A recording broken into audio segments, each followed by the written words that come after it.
السلام علیکم ورحمۃ اللہ وبرکاتہ۔ دوستو، آج میرا دل بہت زیادہ غمگین ہے، بہت زیادہ دکھا ہوا ہے۔ اس ویڈیو کو دیکھ کر ہو سکتا ہے آپ کا دل بھی بہت زیادہ غمگین ہونے لگے۔ دوستو، اگر آپ کے دل میں نبی کی محبت ہے اور نبی کا سچا پیار ہے تو یہ ویڈیو دیکھ کر آپ کا دل بہت روئے گا۔ آج محمد بن سلمان کیسے نبی کی عظمت کو پامال کرنے میں لگا ہوا ہے۔ یزید پلید کی اولاد نے کربلا کے بعد جو کیا، آج وہی محمد بن سلمان نبی کی عظمت کو کیسے پامال کرنے میں لگا ہوا ہے۔ یہ سب کیوں ہو رہا ہے، اس کی وجہ کیا ہے؟ آئیے مفتی سلمان اظہری صاحب کی زبانی سنتے ہیں۔ ویڈیو شروع کرنے سے پہلے ہمارے چینل کو ابھی تک سبسکرائب نہیں کیا ہے تو سبسکرائب کر لیں اور بیل آئیکن ضرور پریس کریں۔ آئیے ویڈیو سنتے ہیں۔ کیا قیامت کے قریب جو ہونے والا ہے، حضور فرماتے ہیں ویل للعرب من شر قد اقترب۔ حضور پاک فرماتے ہیں عربوں کے لیے تباہی ہے کہ ان قریب وہ ایک ایسی برائی کی طرف جائیں گے جو ان کو جہنم میں لے جائے گی، بے شک عربوں کے لیے۔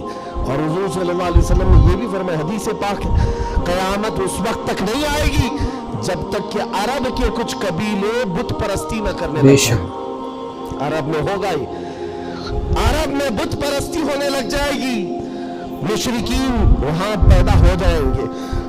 یہ حدیث میں 1400 سال پہلے میرے آقا نے فرمایا۔ بے شک تو تم کبھی ان کو جبے کبوں میں دیکھ کر، پوجا پاٹ کو دیکھ کر یہ مت سمجھنا اسلام فلیکسیبل ہے، بے شک اسلام میں سب کچھ ہو سکتا ہے۔ وہ تو آپ نشے کے اڈے بھی کھول لیں گے اور کھول رہے ہیں۔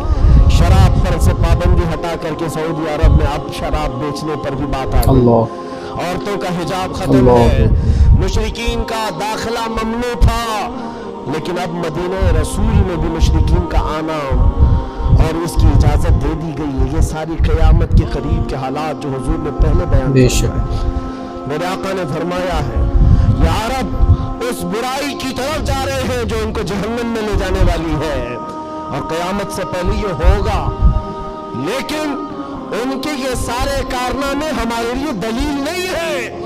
حرم مکہ کا امام کیا کرتا ہے یہ ہمارے لیے دلیل نہیں، صدیق اے اکبر ہے کیا بے کہتا شک بے تھا شک وہ یہ ہمارے لیے دلیل دلیل ہے، فاروق اعظم کیا کرتا تھا وہ دلیل ہے، یہ ہمارے لیے عثمان غنی اور حیدر کرار کیا کہتے تھے وہ دلیل ہے۔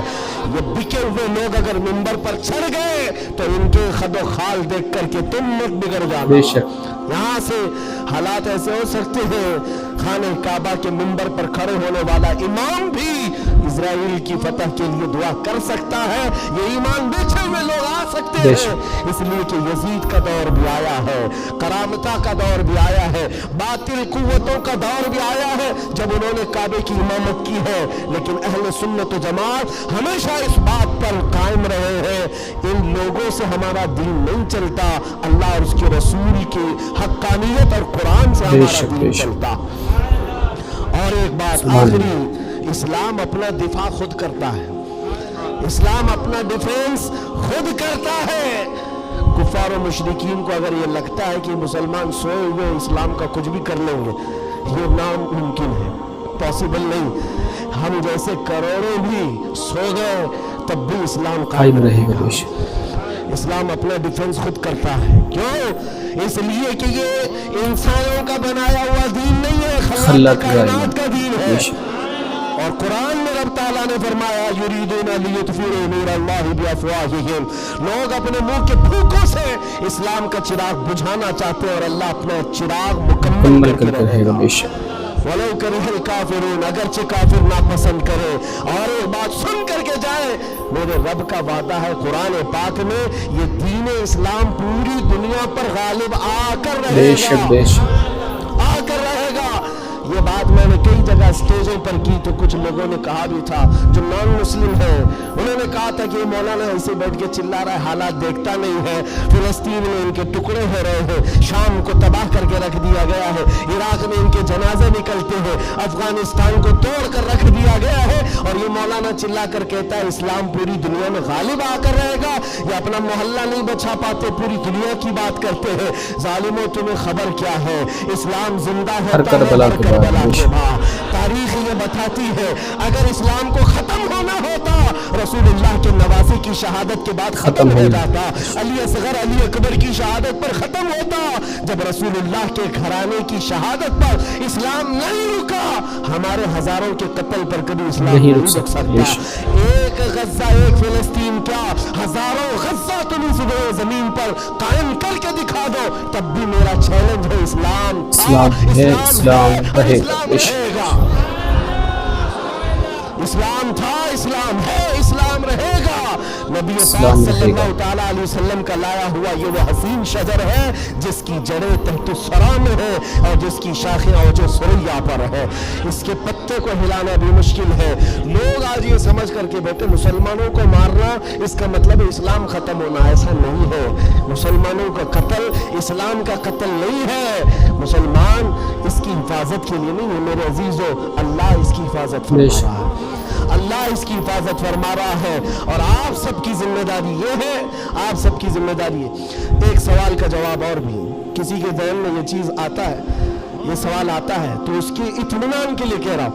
बार बार ये कहते हैं अच्छा आपका दीन हक पर है, आपका खुदा हक है, आपका रसूल हक है, तो इतने मारे क्यों जाते हो तुम लोग? ये सवाल करते हैं कुछ गीदड़ भपकी लोग, ऐसे सवाल क्यों तुम लोग हर जगह मारे जाते हो? उनको एक ही बात कहना, मेरे अजीज तुझे पता नहीं है हम परवाने हैं, मरने के लिए पैदा हुए। परवाना किस काम के लिए होता है? शम्मा के इर्द गिर्द घूमता है और अपनी जान दे देता है, और अगर जान नहीं देता तो उसे परवाना भी नहीं कहा जाता। पूरे मुसलमान मुस्तफा करीम के परवाने हैं। तू शम्मे रिसालत है, आलम तेरा परवाना, तू शम्मे रिसालत है या रसूल अल्लाह, आलम तेरा परवाना। इसीलिए हमने ये कहा हुजूर पाक शम्मा है और उनके परवाने हैं। अगर ये मरते हैं कटते हैं तो इस ताज्जुब की बात नहीं है। परवाने का काम ही है अपनी जान देना, परवाने का काम ही जान देना। वक्त ख़त्म हो गया, ये जुमा का वक्त है। मैं किस लय में बह गया मुझे अंदाज़ा भी नहीं हुआ। दो सहाबा की बात कहता हूँ, अब्दुल्ला बिन जहश और साद इब्न अबी वक्कास। बात कर सकता हूँ माशाअल्लाह। ये आपका इलाका है, यहाँ पर आने के लिए भी बड़ी मुश्किलात होगी उनके लिए। बहरहाल मेरे लिए नहीं मुश्किल है, जिनको रोकना है उनको मुश्किल है। दो सहाबा हैं, अब्दुल्ला बिन जहश और साद इब्न अबी वक्कास, बड़े गहरे यार थे एक दूसरे के साथ, बड़ी उनकी जमती थी। उहद के मैदान में जब हुजूर जा रहे थे, जंग के मैदान में, ये दोनों सहाबा बैठ करके दुआ कर रहे हैं। बस मैं इस पर ख़त्म कर दूंगा मेरे अजीज। दोनों साथी हैं, दुआ कर रहे हैं, मुसल्ला बिछाए। साद इब्न अबी वक्कास कहते हैं अब्दुल्ला बैठ, मैं दुआ करता हूँ, तू आमीन कहना। अब्दुल्ला बिन जहश कहते ठीक है, तेरी दुआ के बाद मैं दुआ करूंगा, तुम आमीन कहना। दूसरे दिन जंग है। साद इब्न अबी वक्कास दुआ करते हैं अल्लाह कल तेरे रसूल के दीन की हिमायत के लिए मैं उतरूंगा, तेरे नबी के दीन की हिमायत के लिए उनकी सफ़ों में जाऊंगा। मौला मेरी इतनी दुआ है, मेरा सामना किसी ऐसे बड़े पहलवान से कर, मेरा सामना दुश्मनों के ऐसे बड़े पहलवान से कर जो सबसे बड़ा पहलवान हो। और ख्वाहिश तो देखो दुआ में क्या कह रहे हैं साद इब्न अबी वक्कास, अल्लाह मैं चाहता हूँ कभी उसको सामने से मारूं, कभी दाएं से मारूं, कभी बाएं से मारूं, कभी पीछे से, और उसके बाद गिरा दूं और सीने पर चढ़ कर कहूं लब्बैक या रसूल अल्लाह, यानी इस्लाम का परचम बुलंद करो। ये उनकी दुआ थी। अब्दुल्ला बिन जहश आमीन कह रहे थे। उसके बाद अब्दुल्ला बिन जहश कहते अब मैं दुआ करता हूँ, तू आमीन कह। अल्लाह अकबर, उनकी दुआ कैसी है, अल्लाह अल्लाह। हदीस में पढ़ता हूँ मेरी आंखें भीग जाती हैं। अब्दुल्ला बिन जहश कहते हैं अल्लाह कल तेरा रसूल मैदान में उतर रहा है, और उहद के मैदान में जब मैं तेरे दीन की हिमायत के लिए उतरूं तो दुश्मनों की तरफ मैं बढ़कर चला जाऊं, तेरी मोहब्बत में, तेरे नबी की मोहब्बत में। कभी कोई दुश्मन मुझे सामने से मारे, कभी दाएं से मारे, कभी बाएं से मारे, कभी पीछे से मारे, और तेरे मोहब्बत में बोला, तेरे रसूल की मोहब्बत में हर जगह से जख्म खाऊं और फिर मैं शहीद हो जाऊं इस्लाम जिंदाबाद कहते हुए, इस्लाम की बुलंदी का नारा लगाते शहीद हो जाओ। एक मारने की दुआ कर रहा है, एक मरने की दुआ कर रहा है। ये रसूलुल्लाह के परवाने हैं। दोस्तों, ये वीडियो आपको कैसा लगा कमेंट बॉक्स में ज़रूर बताएं। इसी तरह की वीडियो हम आपकी खिदमत में पेश करते रहेंगे। तब तक के लिए अल्लाह हाफिज़। अस्सलामु अलैकुम।